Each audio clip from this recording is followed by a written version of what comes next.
Hello everybody and welcome to a new tutorial from 5G Hub.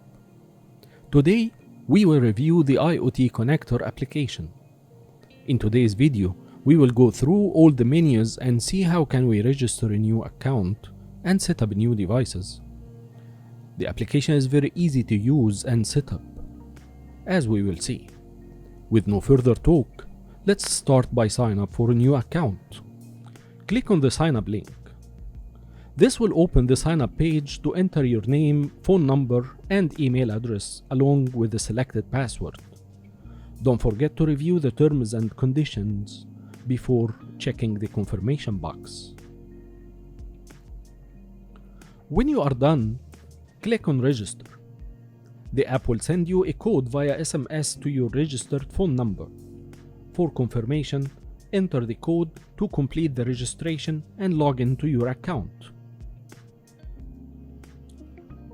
You will be logged in to your dashboard, where you should be able to see all the locations of your added devices across the world. In the coming tutorials, we'll try together to see how effective and accurate this is. Sure enough, for our newly created account, it's still empty. Let's go through the different menu options that we have. Clicking on the person icon at the page top right, we can see several items. First is the profile settings, where you can change all your personal data except for your email address, as it is the main identifier for your account. Then the subscription settings, where you can review and select your active package. Currently we have two packages. One is activated automatically as soon as we created our account. This package is good for adding up to 5 devices and utilize up to 1 GB of traffic. It will stay active for a month for free. The second is the basic package, which offers unlimited data and adding up to 10 devices for only $10 per month. When you feel comfortable, you can go for it. To activate the basic package, you need to have a payment method on file, which can be added using the Payment Details menu item. Here, you can enter all the payment details related to your preferred payment method.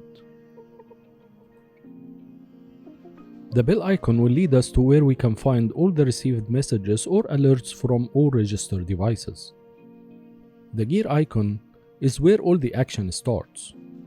From there, we can set up new devices, see all devices logged history, and also we can communicate with the devices through messages. Let's start by adding a new device. First, we need to define a category for this device. We have 4 preset categories. We need to select the most applicable one. Let's go for car for this device. Add a name for the device and enter the IMEI related to the SIM card we have in this device. In the topic field, we can enter any description. Last, we can select the device type. Currently, we support only GPS data types.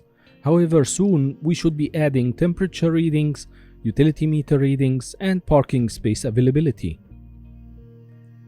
Finally, to finish adding the device, click on Save Device. Now we can see our device details. To add a fence for this device, we need to name a city or a specific location, then define the radius of the fence. Click on Add Geofence. Enable notifications to get alerted whenever the device crosses the border of the defined geofence.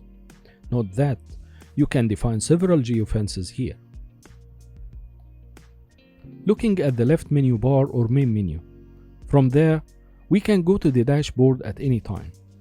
Also, we can set up the alerts types and how we want to receive it for each of our devices.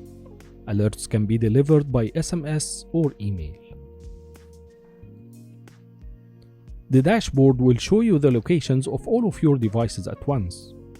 However, you still can see them categorized by clicking on the category that you want to see. To test the application, we need to set up a real device. However, this will be limited to our ability to travel. But luckily, we have a simulator that can send data using the same protocol like the real device, and at the same time gives us the flexibility of defining any location on the map and send the coordinates to the application. Currently, the application doesn't have any location for our car. What about locating it in San Francisco, California? Let's get the coordinates first from Google Maps.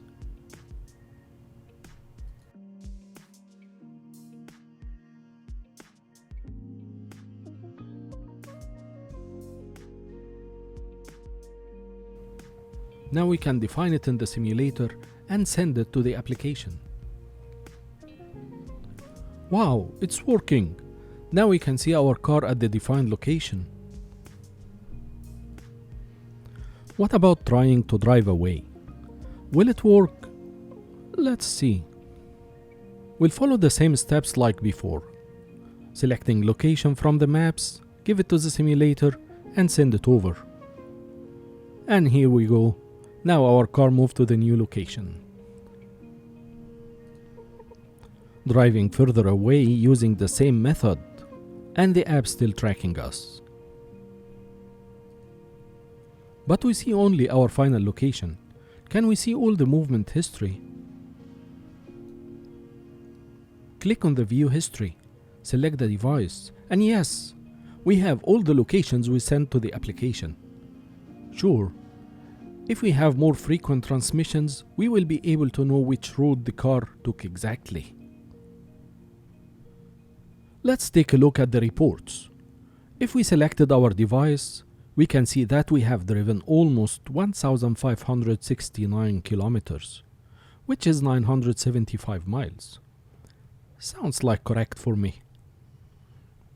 Now that we have a good overview on all settings and the information we can get out of IoT Connector, the next video will be a real-life example by adding real devices, monitor it, communicate with it using IoT Connector. Thanks for watching and see you in the next video.